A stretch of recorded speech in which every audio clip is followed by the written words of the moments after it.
Sahabat tani, sebenarnya budidaya tanaman cabai ataupun menanam cabai itu adalah mudah sekali. Teman-teman tidak perlu menyiapkan pupuk yang aneh-aneh, pupuk yang banyak, ataupun menggunakan insektisida dan fungisida yang bermacam-macam. Cukup dua saja teman-teman. Tanaman cabai menggunakan pupuk di fase vegetatif, pupuknya apa, kemudian di fase generatif, pupuknya apa. Yang ada di lokasi teman-teman itu pupuk apa. Misalnya di masa vegetatif adanya NPK, adanya urea, silahkan dipergunakan. Kemudian di masa generatif teman-teman juga bisa menggunakan pupuk KCL, juga bisa KNO3 warna merah, juga bisa, ataupun putih juga bisa. Pilih salah satu saja. Jadi pupuk untuk masa vegetatif itu ada dua, pupuk untuk masa generatif itu pun juga ada dua, yaitu untuk merangsang munculnya calon-calon bunga, kemudian untuk merangsang ataupun memperberat bobot buahnya. Kemudian untuk fungisida, saya sarankan pergunakanlah dua macam fungisida. Yang pertama adalah fungisida sistemik, kemudian yang kedua adalah fungisida kontak. Kemudian insektisidanya juga sama. Siapkan dua insektisida yang mempunyai bahan aktif yang berbeda. Itu sudah cukup teman-teman.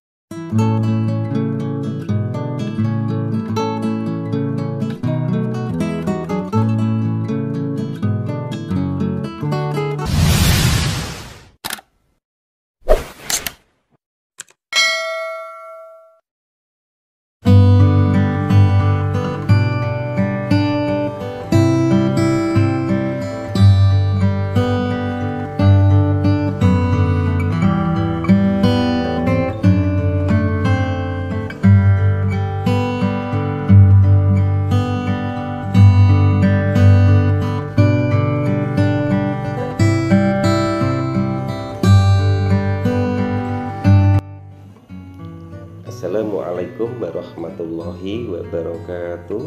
Bismillahirrahmanirrahim. Allahumma sholli ala Sayyidina Muhammad wa ala ali Sayyidina Muhammad. Berjumpa kembali dengan saya Heri Petani Indonesia, petani rantau di Kota Bogor.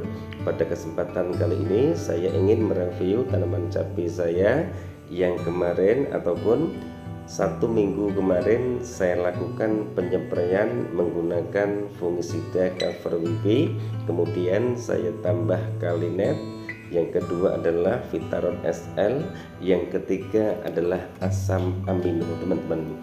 Dan kemarin juga ada yang bertanya di video waktu penyempraian tersebut, beliau menanyakan apakah tanaman cabai yang sudah memasuki masa generatif tidak menjadikan bunga ataupun buahnya rontok jika disprei menggunakan asam amino.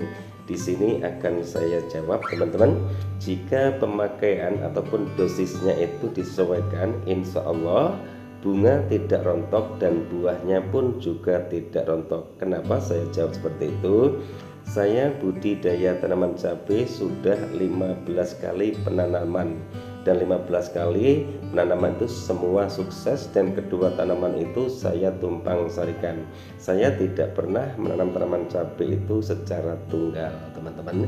Jadi jawaban saya berdasarkan pengalaman saya tidak membuat bunga ataupun buahnya rontok, malah sebaliknya membuat daunnya itu sangat hijau pekat, kemudian tebal sekali, dan tanaman itu sangat subur sekali seperti yang teman-teman lihat.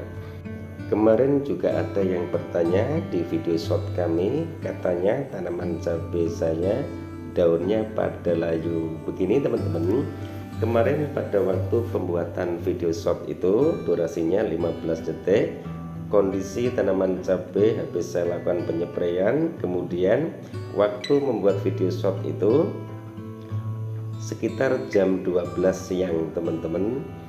Jadi intinya begini, daunnya itu tidak layu, daunnya jatuh ke bawah itu karena kondisi tanamannya sangat subur, itu yang pertama. Yang kedua, daun yang di bawahnya sudah tua-tua itu belum saya lakukan perempelan. Yang sering saya bilang di video kami sebelumnya, saya itu tidak pernah melakukan perempelan daun di bawah-bawahnya itu, terkecuali sudah ada tanda-tanda serangan kutu kebul teman-teman. Jadi tanaman cabai ini tidak ada yang layu, hampir 100% tidak ada yang layu, terkecuali yang saya buat waktu itu uji coba. Perempelan yang saya lakukan, saya tarik tanpa saya menyisakan batang daunnya teman-teman. Hanya itu saja. Jadi dari tanaman ini hanya ada satu tanaman yang layu, berarti 99% tanaman cabai saya ini tidak ada yang layu. Karena waktu pengambilan video itu saya lakukan di jam 12 siang, dan sehabis saya lakukan penyempraian menggunakan fungisida cover WP, kemudian saya tambahkan Kalinet, Vitaron SL, kemudian asam amino. Sekarang teman-teman lihat, ini saya muter ke semua tempatnya biar teman-teman juga bisa paham apa yang saya maksud. Dan alhamdulillah tanaman cabenya ini hasil dari penyempraian menggunakan Kalinet, cover WP, Vitaron SL, kemudian asam amino dengan cara saya lakukan penyempraian teman-teman. Di sini saya juga ingin menjelaskan ke teman-teman semua agar tidak gagal paham. Jadi begini teman-teman, untuk budidaya tanaman cabai itu masalah pupuk tergantung selera. Karena sering saya bilang tanaman cabai itu hanya mempunyai dua fase, fase vegetatif dan juga fase generatif. Di fase vegetatif teman-teman bisa menggunakan pupuk-pupuk yang lainnya, tidak harus asam humat teman-teman. Jadi misalnya di daerah teman-teman semua itu adanya pupuk NPK, ZA ataupun KCL. 3 pupuk itu pun juga bisa dijadikan sarana pemupukan untuk tanaman cabai yang teman-teman tanam. Yang penting dosisnya disesuaikan, kemudian jangan sampai overdosis, karena tanaman itu kebanyakan pupuk juga pertumbuhannya kurang bagus. Terkadang juga bisa merusak perakaran tanaman cabai tersebut sehingga pertumbuhannya terganggu teman-teman. Jadi tidak harus asam humat, tidak harus Kalinet, tidak harus Vitaron SL, masih banyak produk-produk yang lain yang fungsinya juga sama, teman-teman juga bisa ditemukan di daerah teman-teman semua. Misalnya adanya gandasil daun ataupun gandasil buah, itu pun juga bisa dipergunakan. Jadi intinya budidaya tanaman cabai itu tidak harus dipersulit sendiri teman-teman, karena tanaman itu tadi yang saya bilang mempunyai dua masa, vegetatif dan juga masa generatif.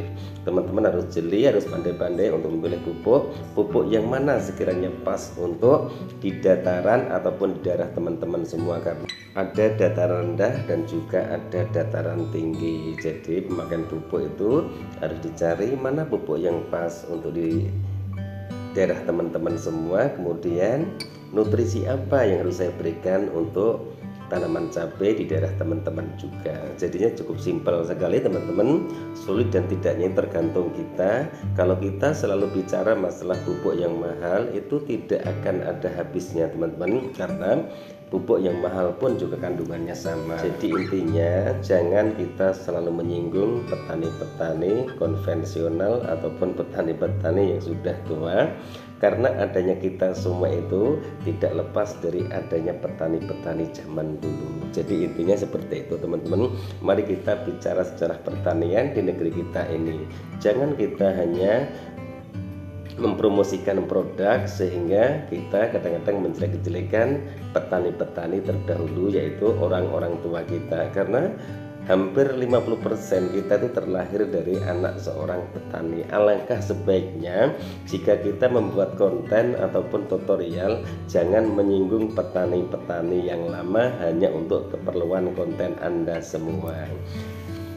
Mari kita saling menghargai, karena tanpa adanya petani tua kita pun juga sampai sekarang tidak bisa secerdas ini, sepandai ini, ataupun kita bisa berkontribusi di YouTube.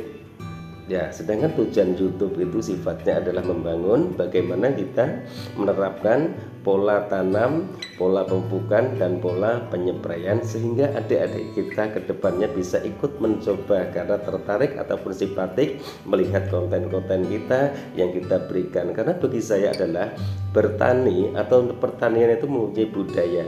Budaya yang harus kita jaga adalah saling menghormati, saling mengingatkan, saling menginspirasi, dan saling memberikan kontribusi untuk adik-adik kita, untuk bangsa dan negara ini, agar budidaya tanaman cabai dan juga tanaman-tanaman lainnya pun juga bisa dimaksimalkan. Tidak harus menggunakan pupuk A, pupuk B, pupuk C.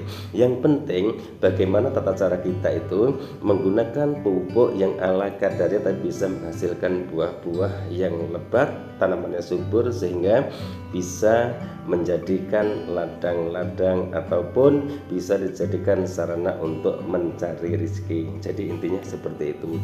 Mungkin hanya ini yang bisa saya sampaikan dalam video saya kali ini. Update terbaru tanaman cabai saya Kaliber dan Ori 212. Mohon maaf jika ada salah-salah kata. Niat dari kami di sini hanya ingin berbagi pengalaman saya pribadi. Sekali lagi saya tidak mau membuat konten tanaman orang lain hanya untuk keperluan saya sendiri, nanti akhirnya akan menyesatkan adik-adik kita yang ingin belajar, karena ilmu itu bisa diamalkan jika kita itu pernah mencoba. Jika tidak pernah mencoba, sebaiknya jangan diamalkan, karena kalau kita hanya mencari pengetahuan dari narasumber, kadang-kadang tidak sesuai dengan apa yang narasumber itu ingat.